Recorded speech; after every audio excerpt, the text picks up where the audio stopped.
Welcome to the February 11th, 2015 episode of River Talk, the political issues and current events discussion podcast here at Clayton Community College, Clayton, Iowa. My name is Emily Legel, and today I'm joined by my co-hosts Justin Kelch, Chris Kennedy, Ryan Costello.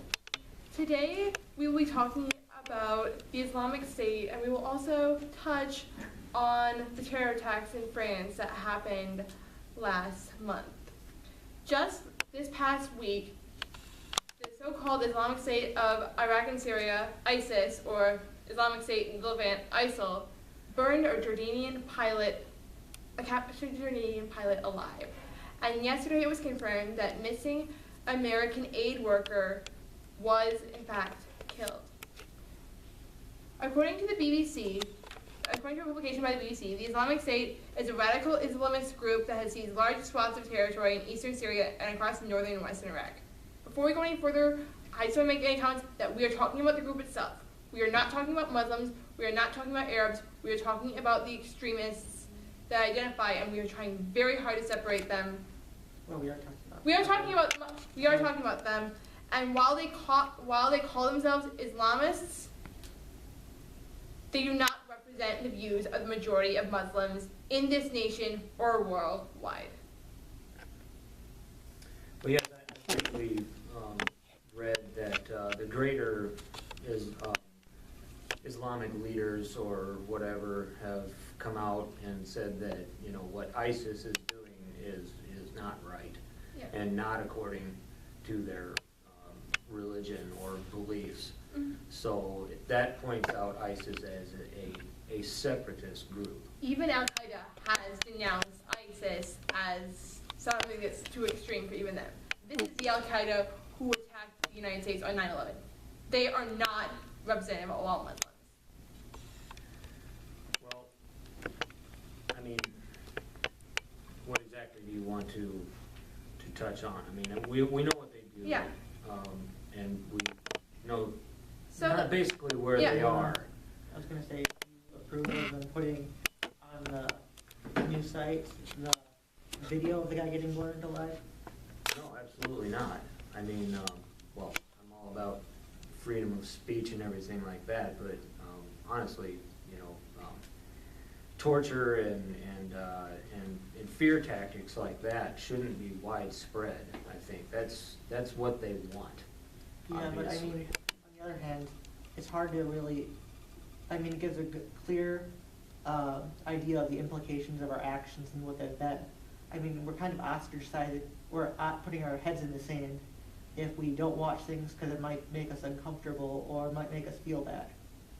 Well, that too, and I think honestly we can ask ourselves, what did we expect by going over there and doing what we've So you're done? implying it's I'm all- completely pro-military, but training the people to police themselves in that type of situation, we can't withdraw our troops because everything will go absolutely wild. I was gonna say you're kind of sounds like you're blaming the victim. Mhm. It's his fault that what other governments have done this. It's their fault. The people who ISIS is hurt, it's their own fault because their governments did things. According to the BBC, ISIS, this is from BBC News Middle East, a report published on 26th of September of last year, that ISIS can trace its roots back to the late Abu Musab al-Zarqawi, a Jordanian set up a group in 2002. After a U.S.-led invasion of Iraq, Zarqawi pledged allegiance to Osama bin Laden and formed Al-Qaeda in Iraq, which became a major force in the insurgency. After Zarqawi's death, AQI created an umbrella organization, the Islamic State, which was sadly weakened by the U.S. troop surge,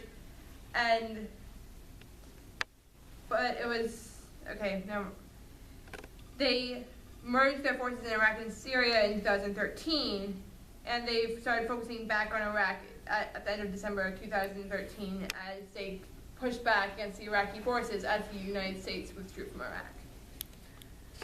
Okay, well, ISIS is despicable, in my opinion. And it brings up the question, you know, if we've got a problem, what's the solution?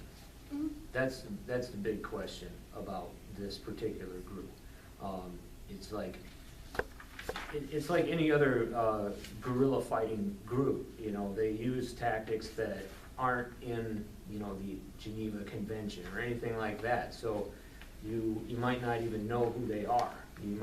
How do you go after them? How do you cut the head off the snake? I mean, who's talking about that? They just keep on talking about all these awful things that they do, but really, what are we going to do about it? And the thing is, they've been extending their influence into people already at risk, young radicals in Europe and in the United States. I mean, the terror attacks in France, where they went to the Charlie Hebdo and shot the editors, that was directly influenced by the Islamic State and their literature. While Anonymous has agreed, the hacker group Anonymous has agreed that they will go after any social media accounts run by this Islamic State, there's still a problem that their influence, while they control 13,000 roughly square miles of territory between Syria and Iraq, they still have influence that is going to young radicals worldwide. The terror attacks actually remind me of a conversation I had last fall with Chris about how the next terror attack won't be necessarily a big thing like 9/11, but a bunch of smaller attacks and civilian targets. Do you want to expand on that? Well, not after 9/11.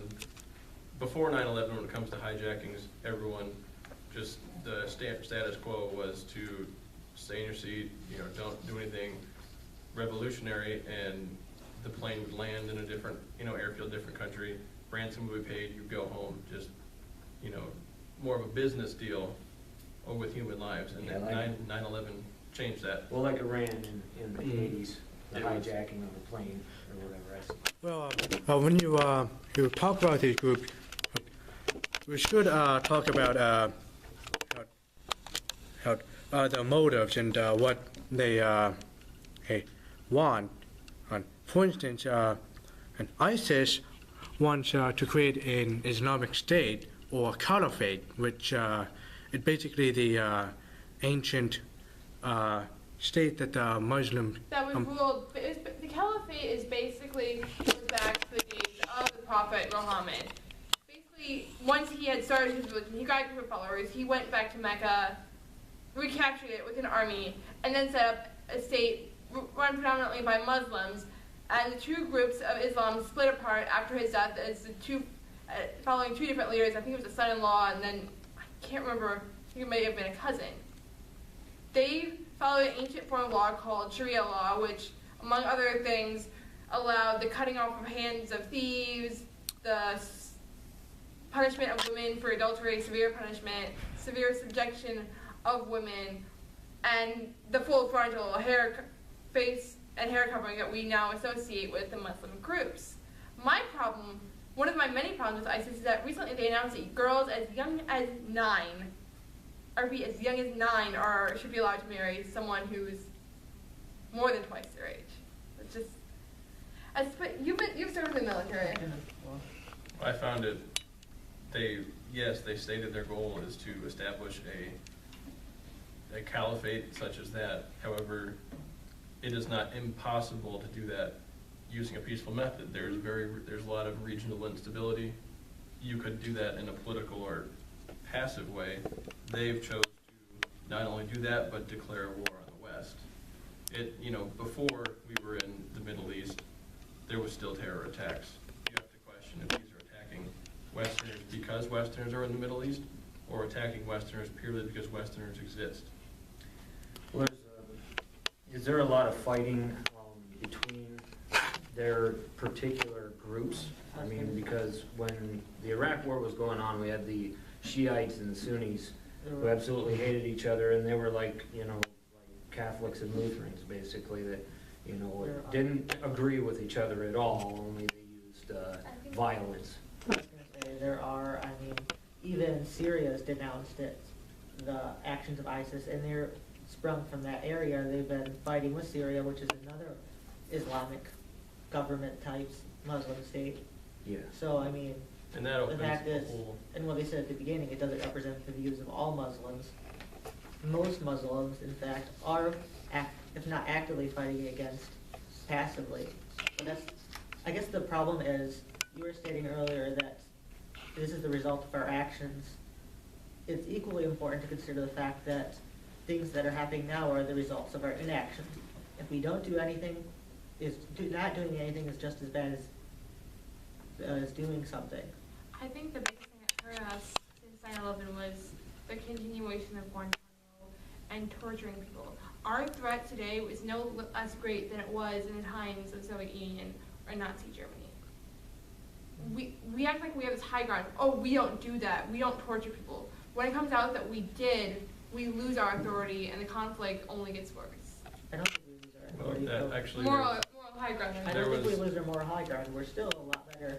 I mean, there's torturing a couple dozen people and killing Still, thousands. they call this That is called the doesn't- Muslim Brotherhood for a reason. They That's look not at- really comparable. but there was actually a senator who made some waves last week when, over a hearing in Guantanamo Bay, where he pointed out, as I did earlier, that was, the Guantanamo Bay was just an issue their reasoning to do X amount of things. However, they were doing those things before Guantanamo Bay.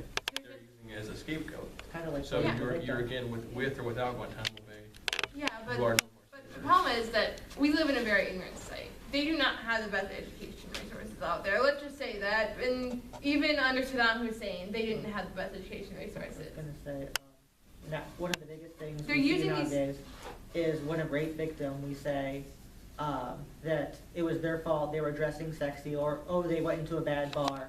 I mean, the fact that people are getting burned alive, we're saying it because it just comes back to the people's tendency. Even though it's a natural tendency, it doesn't mean it's right.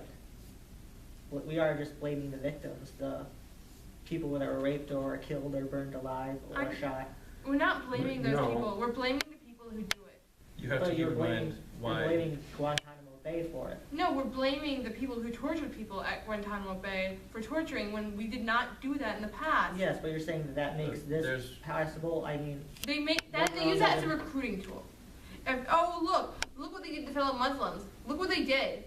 so For young, gullible, impressionable young men especially, but also young women. I mean, several of the terrorist attacks in, say, Afghanistan, and there have been suicide bombers in Iraq and Syria who are young women. Let's just not forget that. Just, Well, she said that you had a point about how terror attacks are going to not increase in size, but decrease in size. And now, that's where if the question is, where are they and how are we gonna get them? I know that, the European Union and the United Kingdom are going to have a lot more problems with them because they are immigrating up into that area. Much like, we have our situation here, but we are isolated from this in the bigger forefront. So if we want to do something about ISIS, obviously it's going to be back overseas and it's going to be protecting the Europeans now because they are just as westernized, if not more, than we are. And geographically connected, as you were saying. Yeah. Against the whole World War II, we're saying that a war over there doesn't involve us, that we don't have to.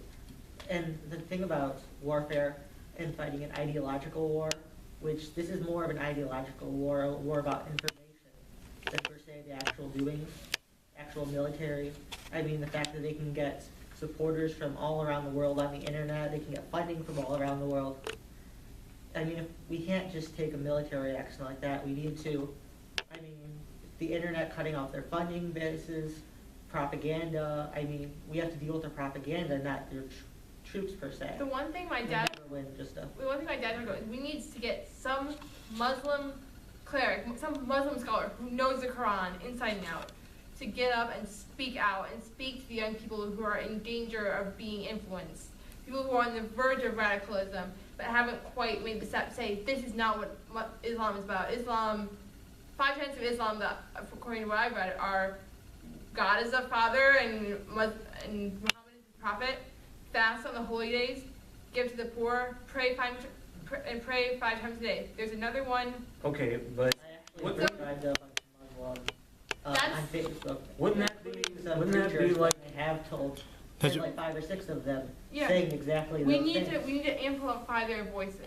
no, wouldn't that though be like, okay, I'm gonna make a radical example of that, okay, back in the day, if the Pope would have told Jim Jones how to, you know, interpret the Bible, We're I not, mean, we're not talking about targeting the this is the leaders. exact same We're not talking about form the of leaders. radicalism. Well, yeah, well, I think he's making a very good point, is that They don't want to people be will- mainstream. they people don't will have care their for own personal mainstream. goals, and then they will use religion as a means to accomplish them. Yeah, they already have their interpretation of the So you're Quran, saying so that they're not gonna give it to you. you're saying we should do Osama bin Laden type, the way we took out bin Laden was through military action in Pakistan. You're saying we should do raids like that on the leaders of the Islam. No, I think he's got it right, cut off the information. I How do mean, we do that without tactical cutting off the strikes. information? Tactical strikes aren't that bad, but as you said, contacting less extreme things, having them ally against us. Some, even Syria doesn't support their action, so maybe getting the Syria, even though we don't see eye to eye, getting them to Therein do lies anything. the problem. You have to remember where ISIS got all their stuff.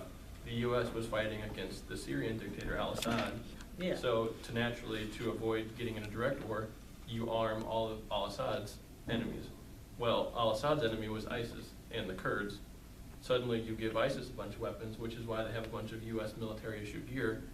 And now they're You've using created Kurds. 2 monsters instead Yeah. of 1. Well, I And mean, the Kurds are repairing- left to, Yeah, repairing now the damage. Kurds are literally sitting outside of Mosul right now, fending for themselves, waiting for the U.S. to either step up strikes or be Well, involved. I mean, honestly, you know, if it's an information issue, like you're saying, couldn't Anonymous or whatever they're called, use algorithmic filters to, you know, find out where things are coming from on the internet and cut them off? Well, they have. that's what they're Yeah. trying to do. That's Mm-hmm. one of the many reasons I have a great respect for them. But that's like one of the things that takes a lot of money and a lot of people. And I mean, solutions like that aren't very politically, they don't have the bing bang, like as bombs exploding, you can't show cities captured. So politicians are kind of steered away from using methods like that. Okay, I Because you think- can't find a tangible result. Yeah, You can't count how many attacks you've that stopped. won't get you votes. Yeah. Okay. It's getting close to time to being wrapped up. Does anyone have any closing points they would like to add? Well, This- it is kind of a slippery slope. I'm not. If we can block propaganda from a foreign nation, couldn't we block propaganda from or political speech from our own nation? That's We do. Let's say There are laws that if you scream fire in a theater, you can be arrested. yeah, Ryan? that's an obvious thing. Well, I see this as a problem that is, you know, because of their spreading and the rate at which their particular sect is spreading, it's going to become more of a problem than it becomes less of a problem. So it's really an idea of, you know, how do you strike? That's the only way that I can see stopping this group. Chris? I'd like to agree exactly with him, is we know the problem, we're right now debating on the solution, which is either we, you know, isolate away from them, or we go in and take them all out. I'd like to point out that really it's an issue of morals. Doesn't matter if you're a Muslim, a Christian, a Hindu, there's certain things you can know are just morally wrong. Some people don't necessarily agree with yours, but, you know, the greater good will win in the end. Okay, guys, it's time to wrap up. Thank you, everyone, for being on the panel. I'd like to thank John Schlentz for being our camera person, Steve Barley for moderating, and Audrey Simpson for being an attentive audience, even though we know he had to leave early. Thank you again to all the panelists. If you have any, if you have any information, feel free to contact me at elegel@.